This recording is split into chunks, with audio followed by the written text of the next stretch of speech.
and welcome to this edition of Serious Insights in Sweatpants. As you know, I was just at Comic-Con, but today we're not talking about Comic-Con. Today we're talking about your strategic plan, because while I was there, I was talking to some people about, long-range planning, and here's a key piece of advice that I give people.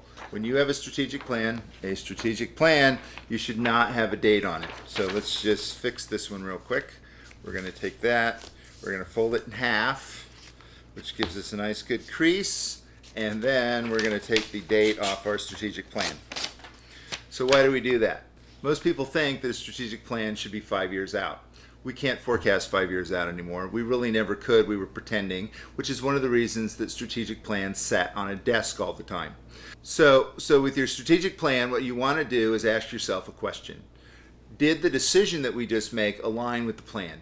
If it didn't, what you want to do is document the change in the plan. You want to take the decision that you've made and say, how did it perturb the plan? What things change? What ramifications does that decision make throughout the plan?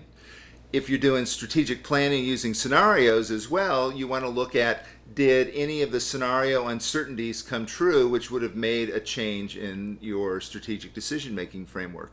If it didn't, and it did align with the strategic plan, then you have to tie the decision that you made directly to the decision that was suggested by the plan. That way you're keeping it up to date all the time.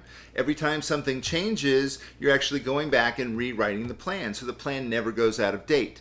That's why you don't put a date on it, because it's never invalid. It's never something that you go back and you revisit. You revisit it as change occurs. I call that planning at the speed of change, which is absolutely necessary in a world of uncertainty, which we kind of always have lived in. We just kid ourselves that we can predict the future or control it, and we can't do either one. So what I recommend to my clients is that you get intimate with your strategic plan, you pull it out every time you're making a strategic decision, and you make sure that you document that decision, and at the same time, you, if it's a decision that isn't aligned with it, that you update the plan to say, the plan is no longer valid as it was, and you want to keep a history of that. Make sure you do changes on if you're using Word or something like that, so you're keeping a history of and a log of the changes that you've made over time.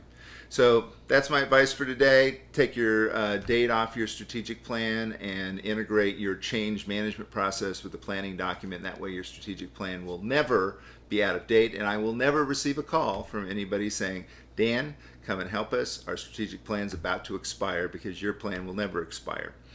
Thank you for listening to this episode of Serious Insights in Sweatpants. Make sure that you follow us on YouTube. Here's a URL to some of the older videos.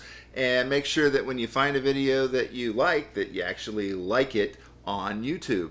So make sure that you have some serious insights of your own over the next few days, and I'll talk to you soon.